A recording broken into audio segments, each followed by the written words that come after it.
Hello everybody, this is Gary LeBombard again with video number 12 of my 1973-05 Eagle refurbishment and modifications that I made. Here are the beginning photos of my generator compartment needing repairs and modifications badly. This is the right side of my bus.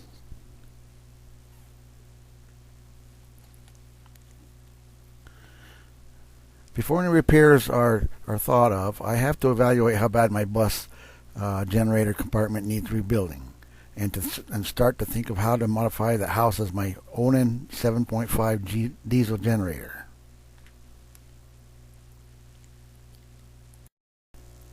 This was the original battery compartment area in time when the bus was new. Watch for rotted out damage to the structural framing of my bus, and then realize just what a mess that a bus can get to be if neglected, and believe me, this bus was neglected. I removed my generator from the compartment using my trusty old engine hoist, and I had just enough clearance to lift this old girl out, and I had to put the generator in and out a couple of times, so I'm glad I had the clearance so I could do that, because I had no idea how I was going to do it otherwise.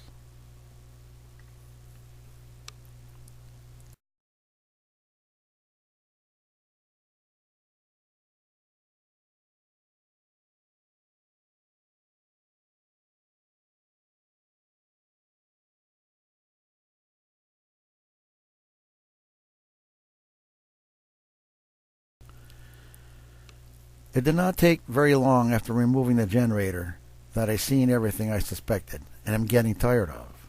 But $30,000 is a lot of money to not consider saving this bus after all these years.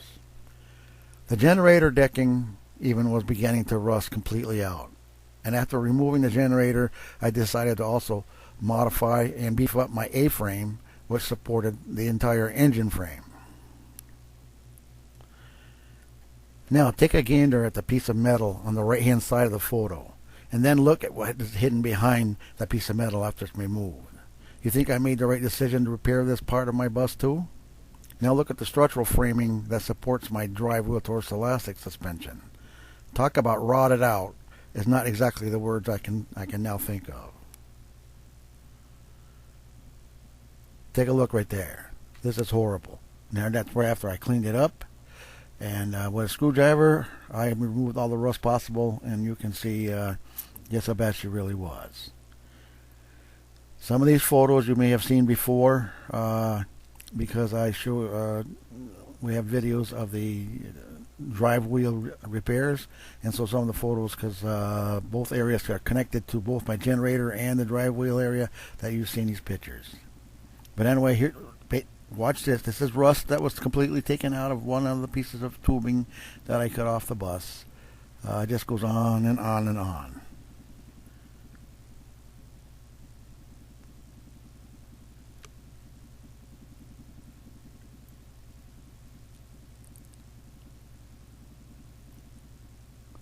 And this is where I took that rust out of that you just saw that in that pile on the floor.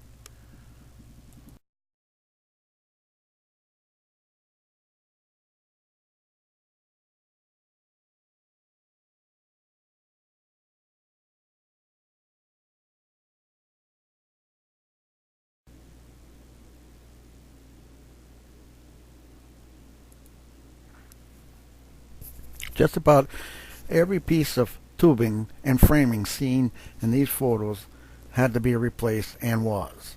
But this took a lot of time and a lot of planning. The A-frame support for the engine framing is just not sufficient for me, so I made plans to reinforce it just to satisfy me and that part of the engineering part of my mind. It was a lot of work, but it came out really well, and I was happy I did all this extra work.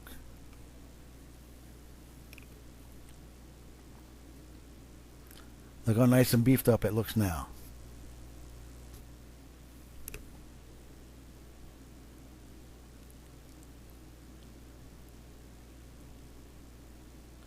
Look at that. That looks really good to me. That was armor plating that I got on the bottom there. Or diamond plating, I'm sorry. Not armor plating.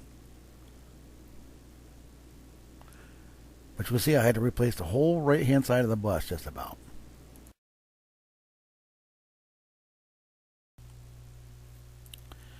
With the actual generator compartment deck framing installed, I had to reinstall the generator to be sure I made allowances for everything I planned to have in the compartment. The framing was designed so that all the legs of the generator were mounted through the tubing frame and not just the decking metal like it was when originally purchased.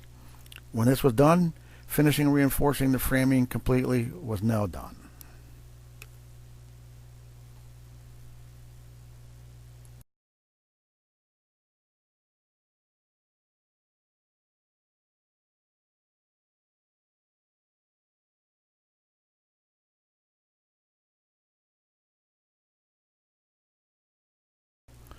A little primer paint over the entire framing makes everything look so much better when you get all done doing this part of the procedure. And it's encouraging to see. Now you're looking at the underneath of the generator compartment box, and it's all sealed, as you can see, all seal welded, and no more rusting should take place in my lifetime. Now you're going to see the overhead compartment of the generator compartment, the overhead itself, where I had to reinforce it with new tubing and everything like that. And then I installed insulation, inch and a half insulation, so that I could close it with metal after. And this completely isolates most of the noise and heat from the generator from going up into the berthing area of our bus. The pipe shown in these photos is the connecting pipe to the generator, which allows the generator exhaust fumes to travel to the outside muffler. This pipe is not insulated at this time, but it will be in the future to minimize the heat in the generator box compartment. And now a two-piece removable insulated barrier wall is fabricated to minimize noise from the generator to enter the engine area when camping and the generator is used.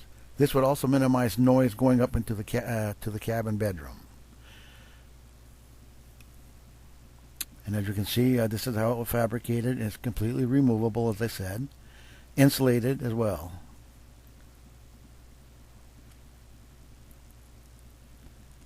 You can see one of the walls here now, one of the walls installed. And now the second one is installed, and you have an opening there for wiring and all that kind of stuff that has to come through there, fuel lines and everything. And now I got onto another task after fabricating the engineering of the doors for the generator compartment. This was all done with 1-inch tubing. And covered it with and skinned over inside and outside, and in between is 1-inch insulation as well.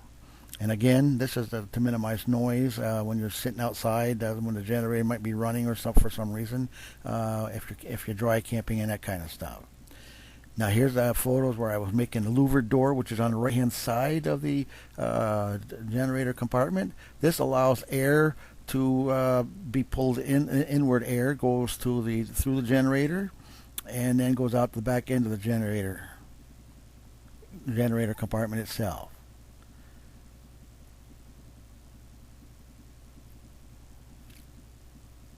The louver door is all completed. I installed the rain drip edge over the generator compartment. Now this is when I was first starting this project in the first place. The reason being is I just want to make sure that I minimize any moisture getting inside the generator compartment that I could.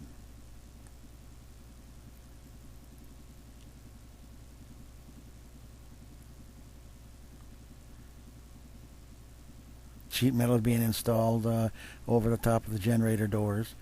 Like I said, my bus is going to be completely smooth siding.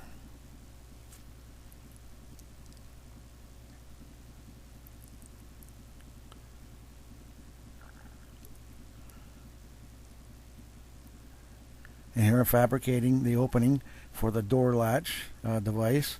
And this took a little bit of time to try and make it work right, but it came out okay. Again, the doors are completely insulated, and they're quite hefty. And here's the doors fully installed and ready for paint, or primer paint I should say. and as you can see, the back end of the bus as well. And this is looks so good when it's all painted up. Now the doors are designed to have the compartment is designed to have a rubber seal on the inside of a baffle that I have inside that pulls the air in, and the generator, when it's running, forces the air out the back end of the generator. Well, it has to go up over this baffle that I've designed, and this baffle on the edge of it, right, as you're looking at right now, has the rubber gasket on it that closes up against the door when you close the door, so that the air has to go up over the generator and then down the side, as you're looking right now, and then out through the bottom of the floor. This is to cut down on the air, because air does not go around corners very well. Cut down on the noise, not air, but on the noise. Here's a finished compartment, and it took about well over 3 months to do this whole side of the bus. I mean, it's just unbelievable. But I'm glad it's done, and it's so good to be seeing in these videos and everything. I'm enjoying watching it as I'm producing it for you guys to view.